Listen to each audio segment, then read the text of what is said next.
book of Micah, chapter 6. Nah, brother, I think You brought it up? you brought it out. Yeah, that's the one. Can brother grab a? If you want to read it again, that's a. It's a brother can also grab a James 5 at the top. I'm trying to get him to sit down for a few minutes. Take a little bit more. This is Micah 6 and 14 in the NLT. It says, you will eat, but never have enough. Yep. Your hunger, pains, and emptiness will remain. And though you try to save your money, it will come to nothing in the end. You will save a little, but I will give it to those who conquer. Break down. Yeah, at the end of the day, like it says, man, that silver and that gold is not going to be able to deliver you. If you don't have the spirit of Yahweh Shah dealing with you, it don't matter what you save up, it don't matter what you put forth, you can't deliver yourself. For example, all these, you got Edomites, that's all into the gold and silver, and they're gonna be thriving during the hyperinflation. But what the Lord saying, how He's gonna destroy this place? The third part of men gonna be killed. That's Esau, Edom, man. So all these Edomites over here in this land, when this missile hits this place, they're gonna be destroyed. So your silver and your gold ain't gonna save you. Okay. All right, and it's 2/3 of our people. It ain't gonna save you ultimately. You just basically waiting for the missile to come. The Lord's gonna build up your pride. Be like, I'm winning during the hyperinflation. Okay. Yeah. That's what niggas was doing during the pandemic. Mm-hmm. I'm pandemic. Okay, nigga, we'll see when this shit really gets better. Got that PPP, I'm Yeah, good. Ain't no PPP coming, ain't no, what's that shit the niggas is getting? Unemployment, ain't no extra $600, because all those things are tied to a bank.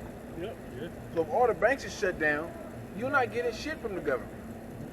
Yeah, there's just the new system that they coming with. There's no way you can finesse the system. No. Right. They're gonna have the oversight over every fucking thing. Yeah. That's the Everything. point. That's the So point. you ain't gonna be able to get over on them and finesse them or none of that shit. Yeah. First, they're gonna make your ass dead. Yeah, of course they gonna starve you first. And that's on both ends. Whether you submit to Esau's system and take that chip, and you either gonna die of that grievous sword, or you gonna be preserved for the missile. Or if you think you're not gonna submit to his system, like you're saving up food, storing up food, storing up that money, you're gonna still die of some kind of calamity. Back to Ezekiel 7, verse 20. As for the beauty of his ornament, I had Isaiah 19. Can you grab Zephaniah 1:11? Oh, I was there too.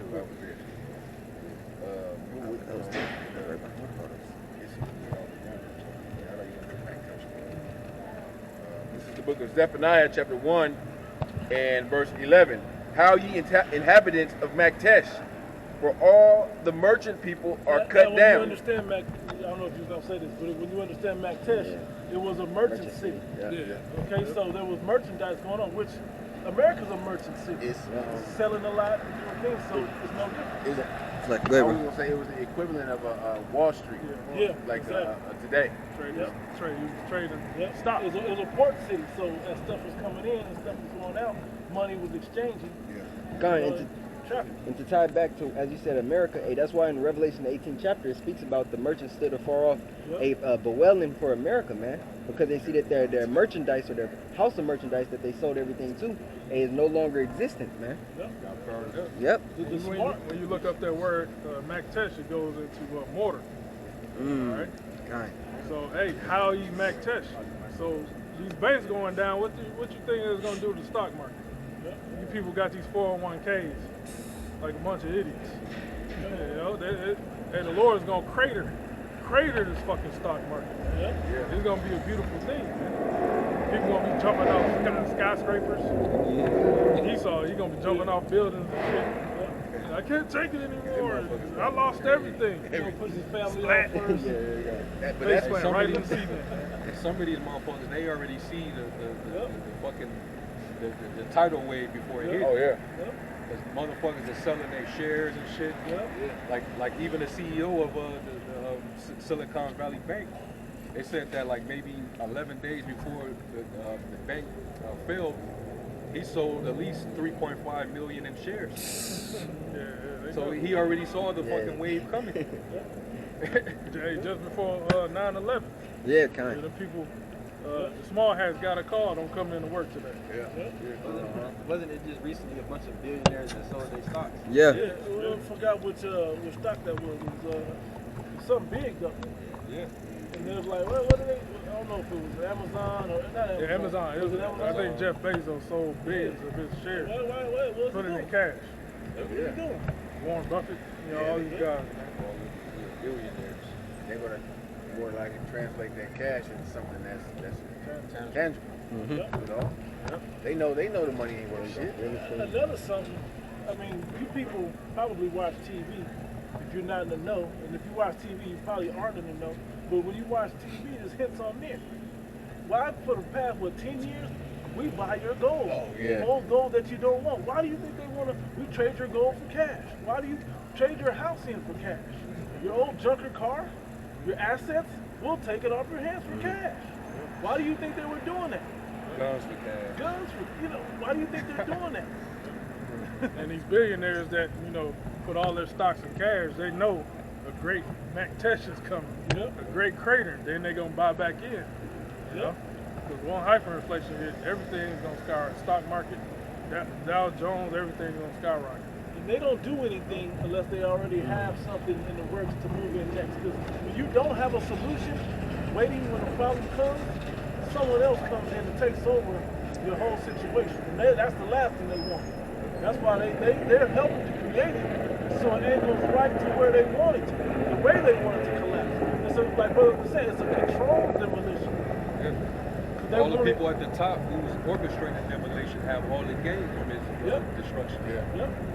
That's what happened during the so-called pandemic. The motherfuckers was all stepping down from their these companies, CEOs and shit. And the next thing you know, the pandemic happens. Small businesses fall. Middle class is starting to melt down. And now these corporations and billionaires become damn near become trillionaires. Come on, man. Esau, he's wise. Yeah. But he's wise in wickedness. You know? That's why, you know, you gotta be prudent. You know, the scriptures say the prudent man perceived the evil and hideth himself. That's right. Simple pass on and are punished.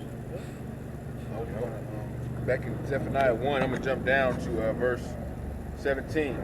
And I will bring distress upon men, that they shall walk like blind men, because they have sinned against the Lord.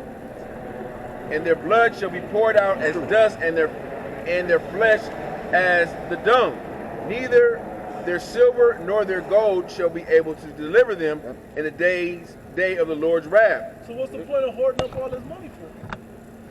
Do you know what you people are, how deeply you're giving a chunk away of your soul for money, and it's going to collapse in your face? You know how mad, moted you're going to be when that day happens? How frustrated? Like, man, I ain't seen my kids. I've been doing this just to stack this stuff so we can be all right for my kids, so I can have generational wealth for my kids. And it's all going to be taken away in an hour, man, in a day. Yep. Right? With one digital click, it's over. Yeah. There's a gain that turneth to loss. Yep. You know, every time I hear that scripture come out in Ezekiel about, you know, they shall cast their money in the streets, they showed you that in I Am Legend. Yeah. It was just piles of Federal Reserve notes all over The the streets. vault of was the And- open, bro. yeah, it was a Gold bank, and right? silver, yeah. The vault was open, Oh, yeah. and there was money in There's there. just money all over the place. Shit didn't mean nothing. That thing. Another thing that is, I would say, a bridge to these people's money is their job, their career. You know, a lot of these niggas, especially the nigga woman, they went to school and got all these degrees, and they ain't gonna let that go. Yep. You know, not for the Lord, not for righteousness. You know, they're gonna be hit with the hour of temptation. What do you think they're gonna do? They're gonna continue to chase after their career, that comfort. All right, the money that comes from that career. That's what they're gonna be. They're not thinking about the Lord. They're gonna be Lot's wife. Yeah, right. Yeah. They that shall, how you go? They that shall keep their life, or how you go? They that Save shall Save their their life, Shall shall lose it. Yeah. Right? But the wise that are giving up their lives now, Can't determine. For my name's sake, the scriptures say, right? Yep. Shall have life eternal. Yep. Hell yeah, Because there's nothing on this earth that's tangible on this earth right. that's going to be worth or be able to help you except spiritually giving yourself over unto our God, to obedience of our God and His only begotten Son.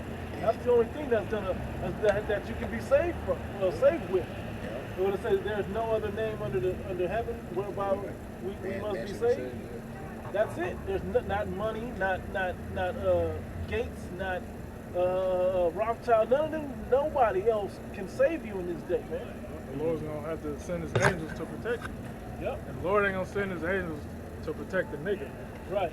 Hey, because you got nothing in your spiritual bank account. Right. You got it all in your physical bank That account. these jakes, they that career, that education, that's an investment in their mind, but they're not willing to lose that investment. It's like niggas invest in this world. They got to put so much time and effort into, everything in this world, and they're not willing to lose it. Because they think that they got it on their own. They think that I work so hard, I don't want to give this up for nothing. No, you'll be giving it up for righteousness, for Yahweh Shem Shai. You'll be saving your life. The scripture you quoted, you'll be saving your life by giving up all this bullshit. There's nothing in this world that's worth your salvation. But somebody grabbed Micah 2. Real quick, 2 and 10. I'll make a quick point I did right now. Micah 2 and 10. Arise ye and depart, for this is not your rest, because it is polluted. It shall destroy you even with a sore destruction. Even from the money system to the ways of this life to being successful in this life, all that's got to go, man. The more you hold on to that, the more, when this place collapses, you're going to collapse right with it. You're going to be right in the rubble along with it. Okay? So that's why we were mentioning the other day, we've detached from this place, so when this goes down, hey man, drop that money, or drop that bag of money, or die. Right. We ain't got no problem dropping the bag to live. We got no problem giving it up. We've given up so much already when things were still of value. So how much more when shit is collapsing are we going to be happy with? I'm picking shit up. I know better. I'm too busy holding on to the Lord to fill my hands with this worldly shit. Okay? And that's really what this situation is about. We're here to tell you with all these collapses and famines and all this, the perils that are coming, that let go of this life, man. Let go of this shit and grab on to the Lord, man, and hold on tight. Okay? If it's for you. If it's not for you, hey, man, just ride the wave and get overtaken by the tidal wave. It's going to be a bumpy ride, man. Yeah, it's going to be a bumpy ride. It's going to be a bumpy ride. Through much tribulation. Yeah. Shall we enter into the kingdom of heaven. And when you come into this truth, man, you got to be humble. You got to bite your tongue. These people out in the world, they get on your last nerve, man. But you have to bite your tongue, man. You have to, because you have to come out and do the work of the Lord, man. You can't be all emotional. You can't react to everything with violence. Or even impulse. Or even reacting with your words, man. A soft answer turning away wrath, man. So you got to take all that, the work of the Lord into the account first, man. Right? Ask something right quick. Just for you brothers just going through shit with people, Yep. This is Matthew, talking about money still, right? Matthew 6 and 19, it says, lay not up for yourselves treasures upon earth. That's your bank, that's your money, that's your houses, that's your belief. All the belief in this system, even though it's collapsing before your eyes, you still don't hold on to it, man. Let it go. Now you got free hands to work for the Lord, right? It says, hey, how much better do we feel not to be in debt after Christmas, and then Valentine's came? You look at all these holidays like, damn, if I'd have participated in that shit, I'd hurt. The price of food now and gas to travel to go see family, man, you know how much money we save? Anyway, it says, lay not up for yourselves treasures upon earth, where moth and rust